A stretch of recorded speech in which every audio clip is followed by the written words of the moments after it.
Benar ya Tuhan, hanya Engkau saja yang menjadi tempat sandaran bagi kami.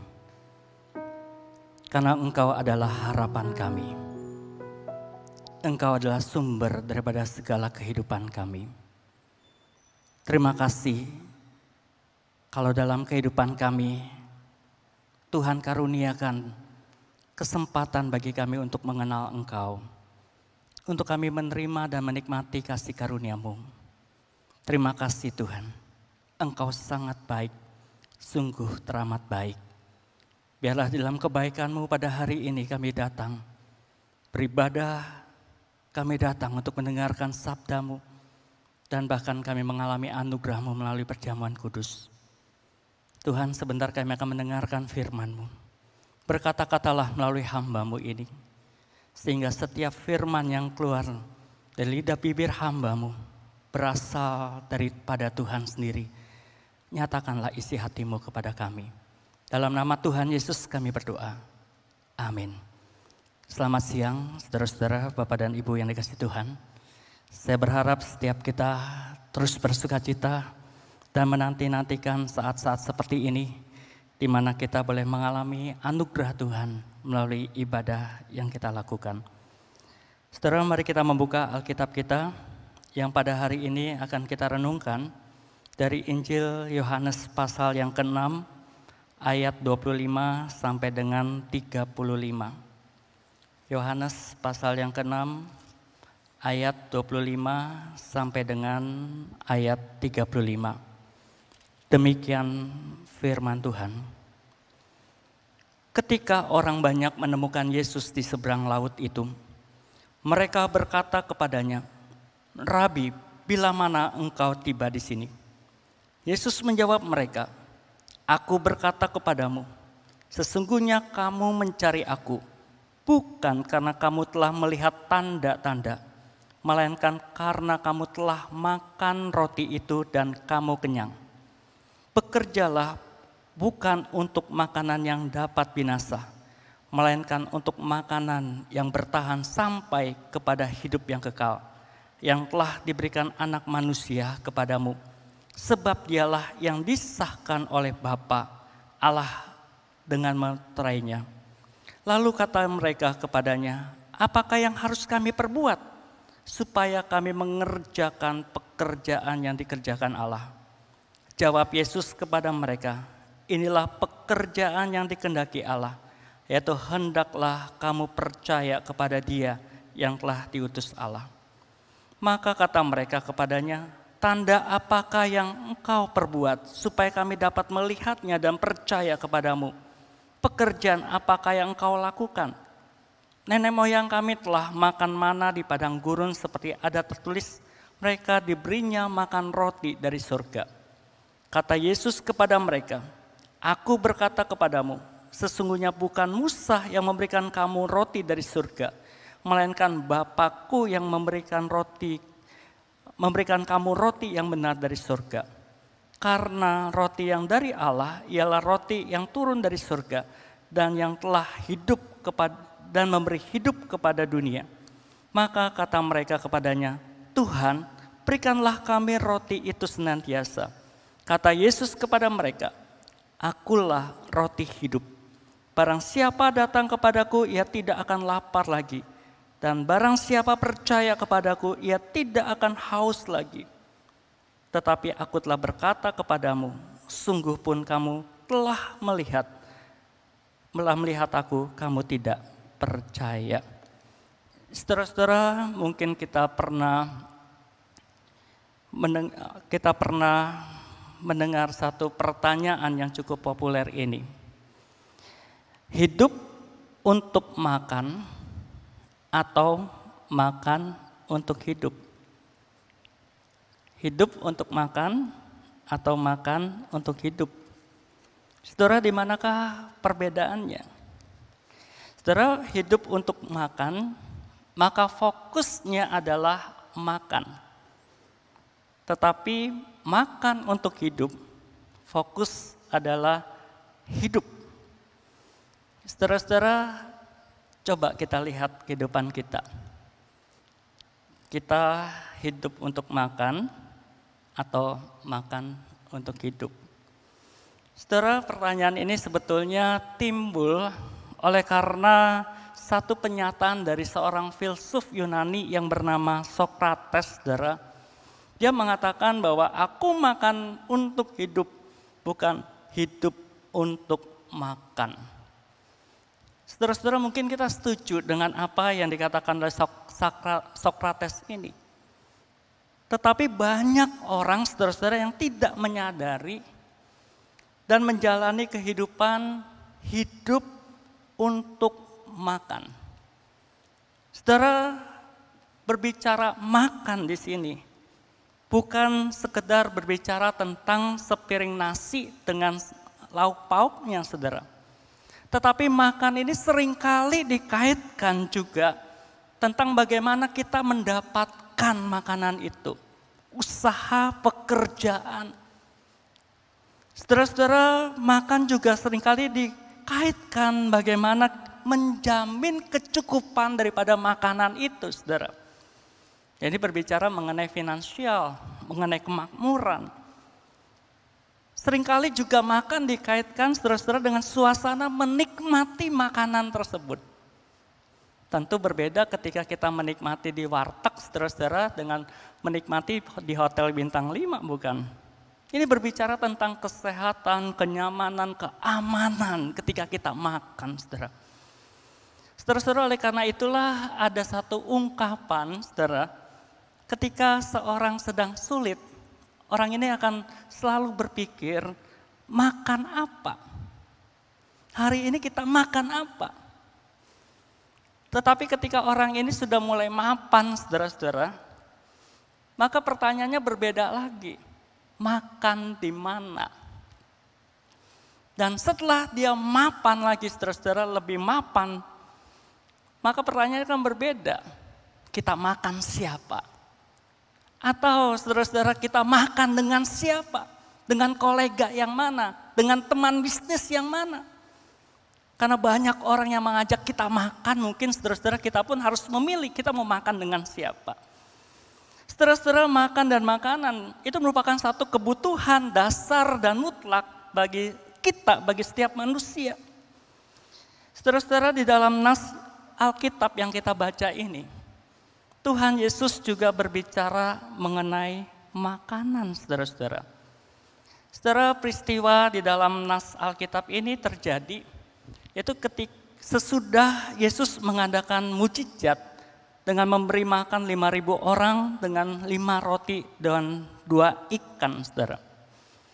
Saudara-saudara, orang yang melihat mujizat itu mereka kagum, mereka takjub terhadap apa yang telah dilakukan oleh Tuhan. Dan mereka begitu antusias untuk mencari dan mengikuti Yesus, saudara. Mereka melihat mujizat itu, mereka kagum dan mereka ingin selalu dekat-dekat dengan Yesus. Saudara, mereka adalah orang-orang yang antusias untuk mencari dan mendapatkan Yesus. Ini kita bisa melihat pada ayat-ayat sebelum daripada ayat-ayat yang kita baca tadi, saudara.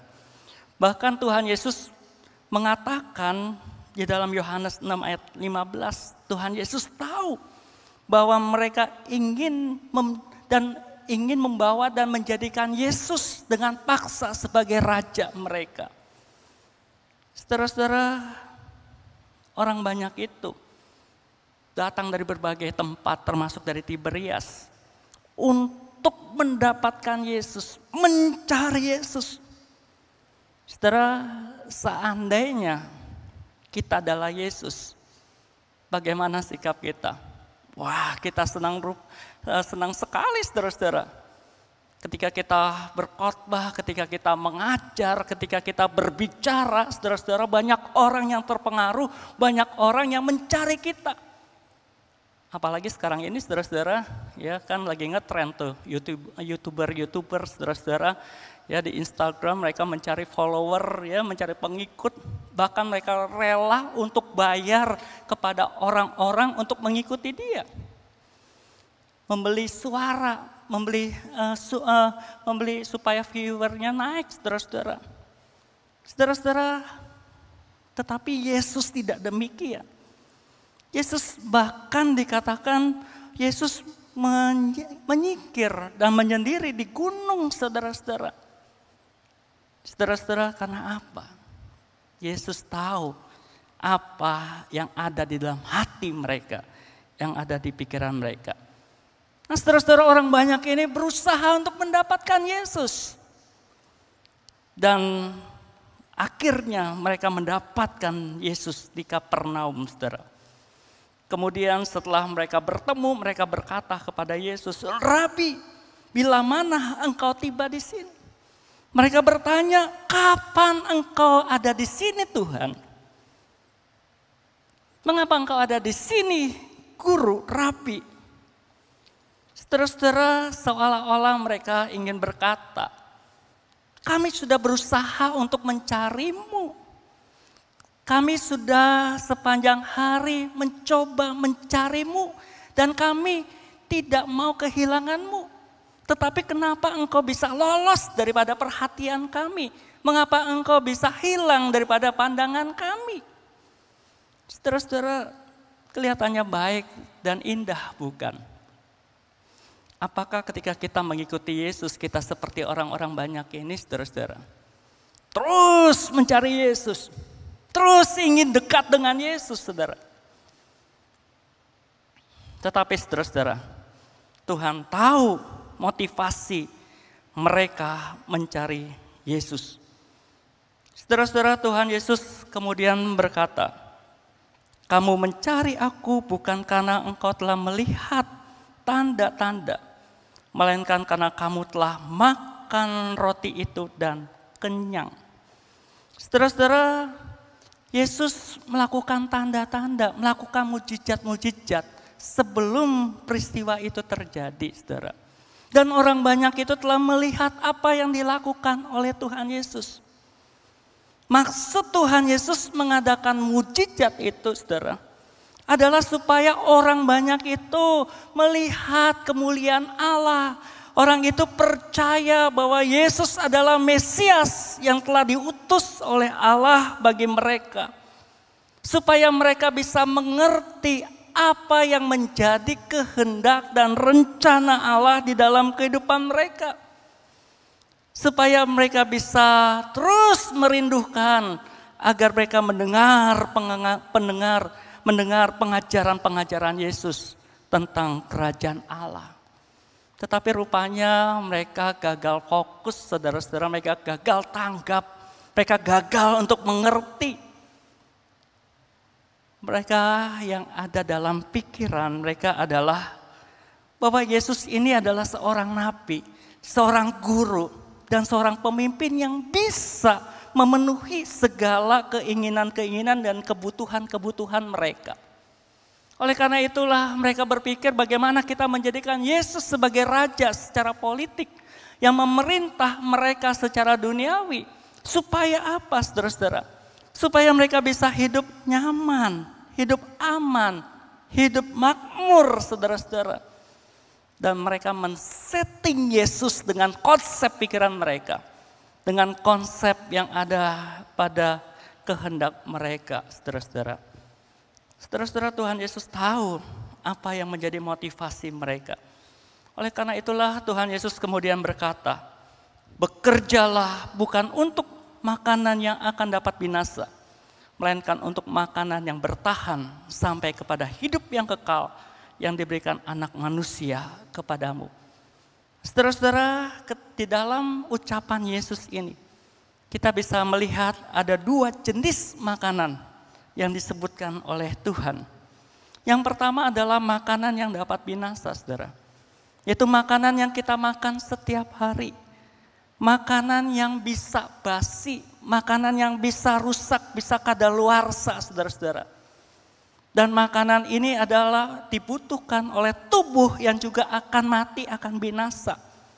Saudara-saudara, inilah jenis makanan yang kita makan sehari-hari. Dan hal-hal yang berkaitan dengan itu yang tadi saya katakan, saudara-saudara. Saudara-saudara, hal yang kedua adalah makanan yang bertahan sampai kepada hidup yang kekal. Saudara-saudara, inilah makanan yang dibutuhkan oleh tubuh rohani kita. oleh roh kita, saudara. Nah, kalau kita melihat bagaimana Tuhan menciptakan kita, Tuhan berbeda menciptakan kita daripada Tuhan menciptakan kita berbeda daripada makhluk-makhluk yang lain. Tuhan menciptakan kita dengan napas hidup yang keluar daripada Allah. Ada satu unsur ilahi yang ada pada diri manusia, yaitu roh yang kekal itu, saudara-saudara. Oleh karena meskipun tubuh jasmani kita mati, saudara-saudara, tetapi roh yang kekal itu akan tetap ada, saudara-saudara. Saudara-saudara, untuk inilah Tuhan Yesus mengatakan bahwa ada satu makanan lagi yang sesungguhnya engkau butuhkan. Makanan yang bisa membawa engkau kepada hidup yang kekal. Dan inilah yang diberikan oleh Anak Manusia kepadamu, saudara. Saudara-saudara, berbicara mengenai makanan rohani. Saudara, di bagian yang lain, Tuhan Yesus juga menjelaskan bahwa manusia bukan hidup daripada roti saja, melainkan dari firman yang keluar daripada mulut Allah. Artinya saudara-saudara, Tuhan mengajarkan bahwa ada makanan yang lebih penting, yaitu firman Allah. Dan juga di dalam Matius 4 ayat 34, saudara-saudara, Tuhan Yesus mengatakan, makananku ialah melakukan kehendak Dia. Makananku melakukan kehendak Bapa yang di surga. Saudara-saudara, ini makanan rohani. Jadi ada dua jenis makanan yang dimaksudkan oleh Tuhan Yesus. Dan Tuhan Yesus mengatakan, bekerjalah untuk makanan yang dapat bertahan sampai kepada hidup yang kekal. Saudara-saudara, Tuhan Yesus ingin mengatakan, usahakan, dapatkanlah itu. Berbuatlah sesuatu untuk mendapatkan makanan rohani itu. Makanan yang menjamin engkau dapat hidup selama-lamanya. Dapat hidup kekal bersama-sama dengan Tuhan. Saudara-saudara, orang banyak itu kemudian bertanya kepada Yesus, apakah yang harus kami perbuat supaya kami dapat mengerjakan pekerjaan yang dikehendaki oleh Allah?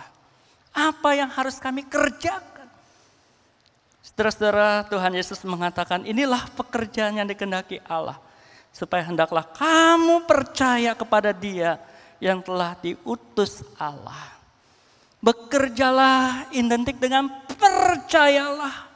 Kalau engkau ingin mendapatkan makanan untuk hidup yang kekal itu, percayalah kepada Dia yang diutus oleh Allah. Ini tentu merujuk pada diri Yesus sendiri, saudara-saudara. Saudara yang dikasihi oleh Tuhan, ketika Tuhan Yesus mengatakan makanan untuk hidup yang kekal, lagi-lagi orang banyak itu salah tanggap, saudara-saudara. Kemudian mereka berpikir bahwa makanan itu semacam roti surga. Ini sebutan kepada mana yang sering mereka katakan, saudara-saudara, kepada makanan yang diberikan oleh Tuhan kepada nenek moyang mereka ketika berjalan melewati padang gurun. Saudara-saudara, sebagaimana kita tahu bahwa ketika Tuhan membawa orang-orang umat Allah dari Mesir menuju Kanaan, mereka harus melewati padang gurun. Dan setiap hari, saudara-saudara, Tuhan memberikan mereka makanan berupa mana ini, saudara-saudara. Tuhan memberikan mereka semacam roti halus, saudara-saudara, yang rasanya seperti madu katanya, saudara. Ya, setiap hari Tuhan memberikan kepada mereka. Saudara-saudara, mereka berpikir bahwa makanan yang dimaksudkan Yesus itu seperti mana itu. Tetapi saudara-saudara, Tuhan Yesus mengatakan bukan Musa yang memberikan kamu roti dari surga, melainkan Bapakku yang memberikan roti yang benar dari surga. Karena roti yang dari Allah ialah roti yang turun dari surga dan memberi hidup kepada manusia. Saudara-saudara, Tuhan Yesus hendak mengatakan bahwa bukan itu yang aku maksudkan. Karena apa, saudara-saudara? Karena mana juga makanan yang bisa binasa, bukan? Makanan yang bisa basi. Buktinya apa, saudara-saudara? Karena buktinya Tuhan terus memberikan mana itu setiap hari. Mereka tidak boleh menyimpannya, saudara. kecuali sehari menjelang hari Sabat Tuhan memberikan kepada mereka. Mereka boleh mengambil 2 porsi, saudara-saudara, porsi yang double. Supaya apa? Supaya bisa dipakai pada hari Sabat, saudara-saudara. Saudara-saudara, mana adalah makanan yang dapat binasa. Dan untuk tubuh jasmani yang juga bisa binasa, saudara-saudara. Yang dapat mati, yang dapat binasa. Jadi bukan itu yang dimaksudkan oleh Tuhan Yesus. Bukan itu yang dimaksudkan makanan yang membawa hidup yang kekal. Tapi Tuhan Yesus mengatakan bahwa roti itu adalah roti yang turun dari surga dan memberikan hidup kepada manusia. Roti yang tidak binasa. Roti atau makanan yang kekal dan untuk hidup yang kekal. Saudara yang dikasihi Tuhan, roti ini tentu merujuk kepada dirinya. Yesus adalah inkarnasi pewujudan dari Allah. Dia adalah Tuhan sendiri yang turun dari surga, saudara-saudara. Dia adalah makanan yang tidak binasa karena dia adalah Tuhan. Dia adalah makanan yang tidak akan kadaluarsa, saudara-saudara. Makanan yang tidak bisa basi. Makanan yang tidak bisa rusak karena dia adalah Allah yang sempurna itu.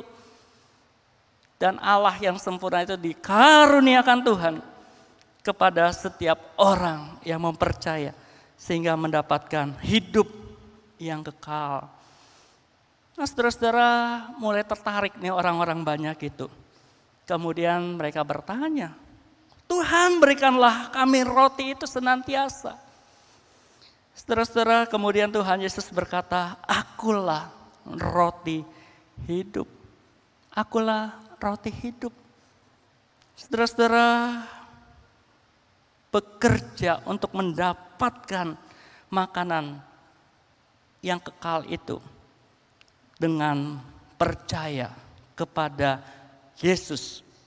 Nah, saudara-saudara, kalau kita melihat pada ayat-ayat berikutnya, maka dikatakan bersungut-sungutlah di antara mereka. Bahkan dikatakan pada ayat 52 mereka bertengkar, mereka berdebat satu dengan yang lain. Apakah ini benar yang dikatakan oleh Rabi ini, ya, oleh Tuhan, bahwa dia sendiri adalah roti hidup itu. Dan saudara-saudara, kita lihat pada ayat 66, banyak orang yang pada akhirnya mundur, saudara-saudara. Banyak orang ketika mendengar pernyataan Yesus ini, akhirnya mundur. Akhirnya tidak lagi mengikuti Yesus. Karena apa, saudara?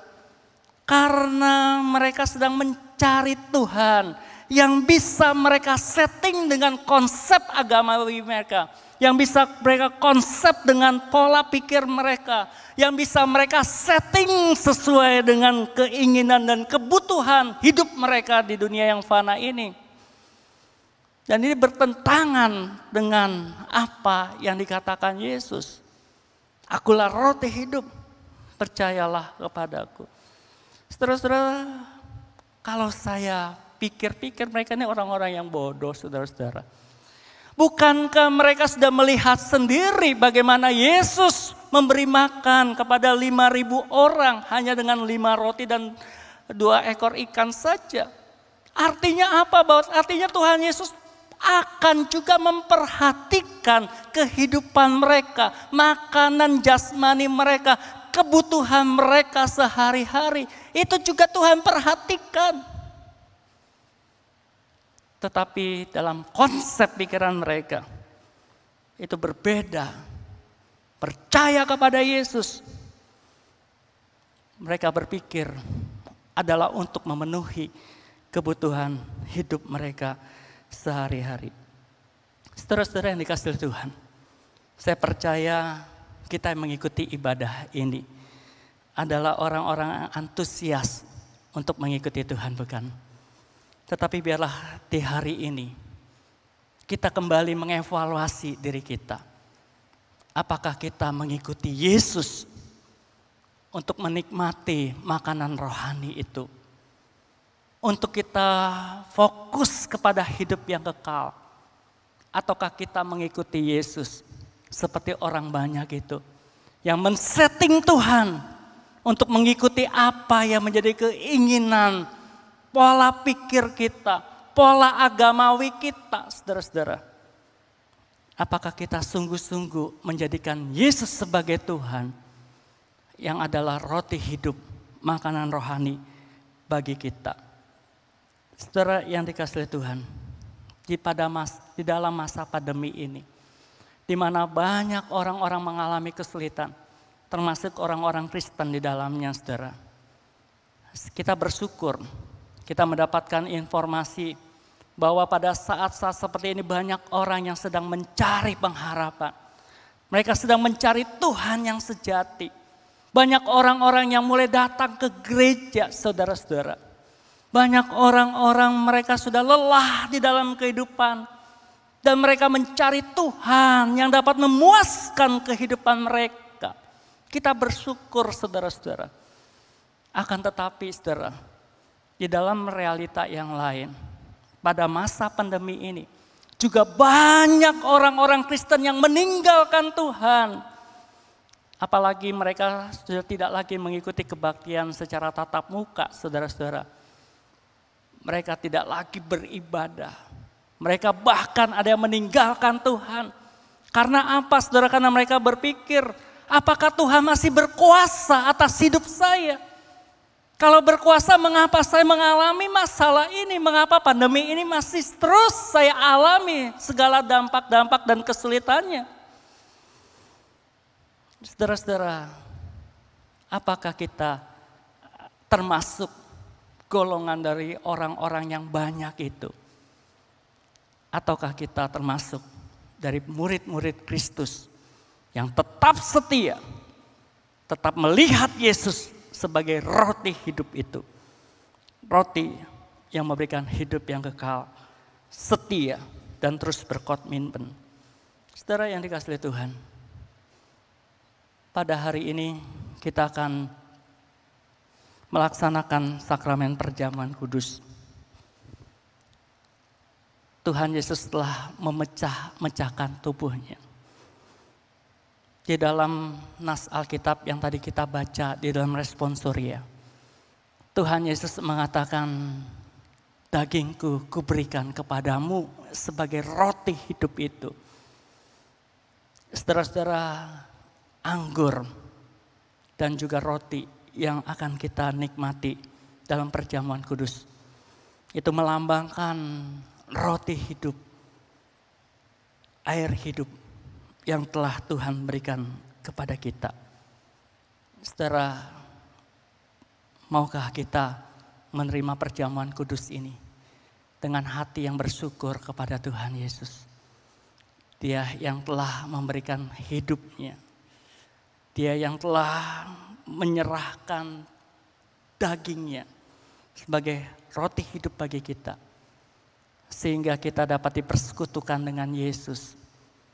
Darah Yesus menyatu dengan darah kita melalui roti dan anggur yang kita minum. Demikian juga tubuh Yesus. Marilah kita bersyukur karena kita telah dipersatukan di dalam tubuh dan darah Yesus. Demikian juga jemaat Tuhan, gereja Tuhan. Kita sama-sama dipersatukan dengan tubuh dan darah Yesus. Biarlah kita menerima anugerah Tuhan ini dengan hati yang bersyukur dan bersyukur kepada Tuhan. Amin. Mari kita berdoa. Kami mengucapkan syukur ya Tuhan untuk firman yang sudah kami dengar saat ini. Mungkin di antara kami masih kurang mengerti, kurang tangkap terhadap apa yang hendak Tuhan sampaikan melalui hamba-Mu ini. Tolong Roh Kudus berbicara. Tolong Roh Kudus menyatakan apa yang menjadi keinginan-Mu untuk kami ketahui. Sehingga firman ini betul-betul kami hidupi dan menjadi darah daging bagi kami. Untuk kami lakukan dalam kehidupan kami. Terpujilah Engkau Tuhan. Di dalam nama Tuhan Yesus kami berdoa. Amin.